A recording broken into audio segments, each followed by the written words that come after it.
Hello दोस्तों आपने Indian movie तो बहुत सारी देखी होगी, लेकिन शायद ही आपने कभी कोई पाकिस्तानी मूवी देखी होगी। इसलिए दोस्तों आज की इस वीडियो में मैं आपको बताऊंगा पाकिस्तानी सिनेमा के बारे में कि उनकी फिल्में कितने पैसे कमाती है और क्या हाल चाल चल रहे हैं उनके सिनेमा के। हम अपने देश के बारे में तो सब जानते हैं, लेकिन आज की इस वीडियो में हम पाकिस्तानी सिनेमा के बारे में भी जानेंगे। तो चलिए इस वीडियो को शुरू करते हैं। तो दोस्तों पाकिस्तान बना था 1947 में और उनकी पहली मूवी आई थी 1948 में, जिस मूवी का नाम था तेरी याद। और ये मूवी ऑफिशियली पाकिस्तान की पहली मूवी मानी जाती है और ये फिल्म भी बॉक्स ऑफिस पे एक सक्सेस साबित हुई थी। और हिस्ट्री को ना ज़्यादा छेड़ते हुए हम अभी पाकिस्तान के मूवीज़ की करंट सिचुएशन की बात कर ले तो करंट में तो पाकिस्तानी सिनेमा का बहुत ही बुरा हाल है। वहाँ पे अगर 4 मूवी बनती है तो 2 तो फ्लॉप हो जाती है, यानी कि उनकी आधी फिल्में फ्लॉप हो जाती है और ज़्यादातर फिल्में वहाँ पे एवरेज ही डिक्लेयर होती है। उनकी मूवीज़ बॉक्स ऑफिस पे ज़्यादा पैसे नहीं कमा पाती, जिस कारण से उस मूवीज़ में काम कर रहे एक्टर्स भी बहुत कम पैसे कमाते हैं। और जैसे कि आप सभी जानते हो कि अभी पाकिस्तान में इकोनॉमिक क्राइसिस आया हुआ है, जिस कारण से लोगों के पास खाने तक के लिए पैसे नहीं है, तो मूवीज़ तो देखने जाएंगे ही नहीं। और इसी कारण से दोस्तों जब पाकिस्तान की हालत 1-2 साल पहले ठीक भी थी, तब भी पाकिस्तान की हालत इतनी ज़्यादा ख़राब थी कि अगर मान लो 4 मूवीज़ पाकिस्तान में रिलीज़ हुई है और उसी के अपोजिट एक हॉलीवुड मूवी पाकिस्तान में रिलीज़ हुई है, तो वो हॉलीवुड मूवी बाकी की 4 मूवी से ज़्यादा अच्छे पैसे कमा के ले जाती थी। और ये मैं नहीं, वहाँ के क्रिटिक्स भी इस बात को मानते हैं। और दोस्तों इसी वजह से, क्योंकि पाकिस्तान में उनको कम अपॉर्चुनिटी मिल रही थी और पाकिस्तानी मूवीज़ कम पैसे कमा रही थी, तो ये पाकिस्तानी एक्टर धीरे धीरे करके इंडिया में आने लगे। जो पहले एक्टर इंडिया में आए थे उनका नाम था अली ज़फ़र। इन्होंने सबसे पहले इंडिया में आके अपना करियर इस्टेब्लिश किया, यहाँ तक कि ये 2010-11 के आसपास ही इंडिया में आ गए थे और इन्होंने इंडिया में बहुत सारी मूवीज़ करी। इन्होंने इतनी सारी मूवीज़ करी इंडिया में कि इनकी टॉप 10 मूवीज़ में से 7 मूवी तो इंडिया में ही बनी है, जैसे कि तेरे बिन लादेन, किल बिल, जिसमें कि इन्होंने रणवीर सिंह के साथ काम किया था, और इन्होंने शाहरुख खान के साथ डियर जिंदगी में भी काम किया है। और दोस्तों इनके पीछे पीछे और भी पाकिस्तानी एक्टर्स आने लगे, जैसे कि पाकिस्तान की सबसे पॉपुलर एक्ट्रेस माहिरा खान भी आई, जिन्होंने शाहरुख खान के साथ रईस मूवी में काम किया था। और उसके साथ साथ पाकिस्तान के सबसे पॉपुलर एक्टर्स में से एक फहाद खान भी इंडिया में आए और इन्होंने इंडिया में कई फिल्मों में काम किया।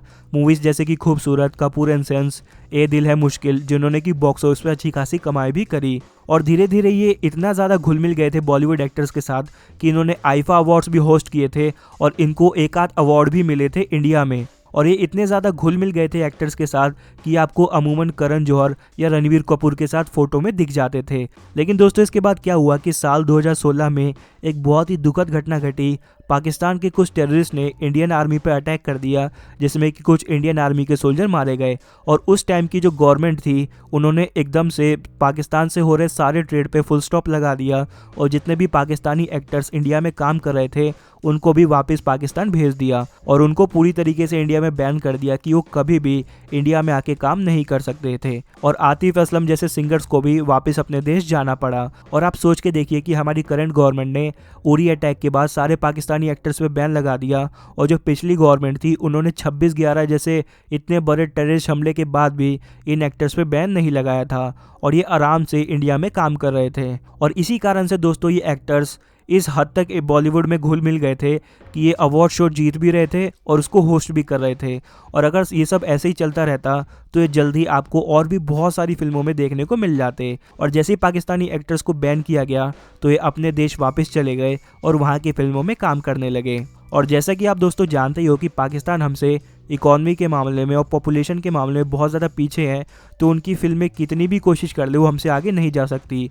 और इसी वजह से उनकी फिल्में बहुत कम पैसा कमाती हैं। और जब से इकोनॉमिक क्राइसिस आया पाकिस्तान में तो वहाँ की फिल्मों को तो अब कोई देखने भी नहीं जा रहा है, क्योंकि जिनके पास खाने के लिए पैसा नहीं है वो मूवी क्या ही देखने जाएंगे। और इस कारण से दोस्तों पाकिस्तानी सिनेमा की अभी बैंड बजी पड़ी है।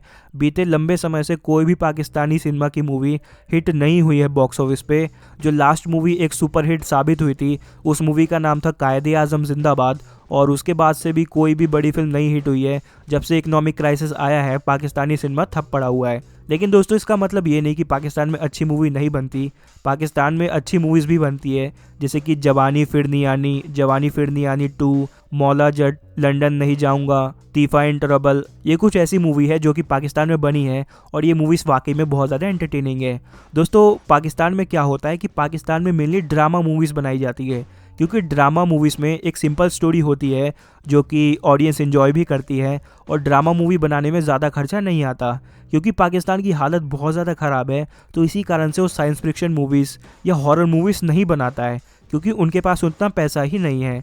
इसलिए पाकिस्तान में क्या होता है कि पाकिस्तान में 10 मूवी बनती है तो 10 में से 9 मूवी तो ड्रामा मूवी होती है।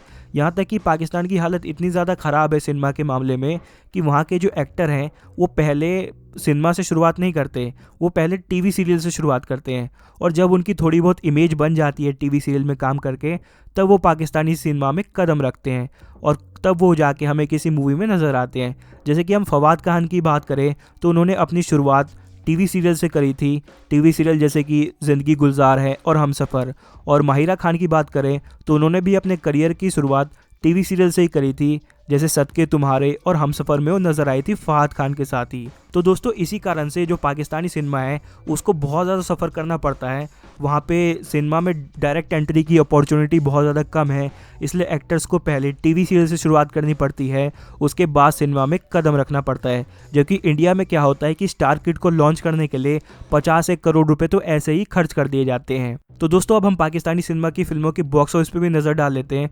तो जैसे कि मैंने आपको बताया कि इकॉनमी के मामले में और पॉपुलेशन के मामले में पाकिस्तान हमसे बहुत ज़्यादा पीछे है, तो ऐसा तो कभी हो ही नहीं सकता कि कोई पाकिस्तानी मूवी इंडियन मूवीज़ का रिकॉर्ड तोड़ दे। ऊपर से क्योंकि पाकिस्तान में इकोनॉमिक क्राइसिस भी है, तो इसलिए उनकी मूवीज़ बहुत ज़्यादा कम पैसे कमाती है। उनकी जो हाईएस्ट ग्रॉसिंग मूवी है उस मूवी का नाम है the legend of Maula Jatt, जो कि पिछले साल यानी कि 2022 में रिलीज़ हुई थी। इस मूवी का टोटल कलेक्शन दोस्तों आप जान के हैरान हो जाओगे कि इस मूवी का टोटल कलेक्शन 150 करोड़ रुपए था, और ये मूवी पाकिस्तान की सबसे ज़्यादा पैसे कमाने वाली मूवी थी।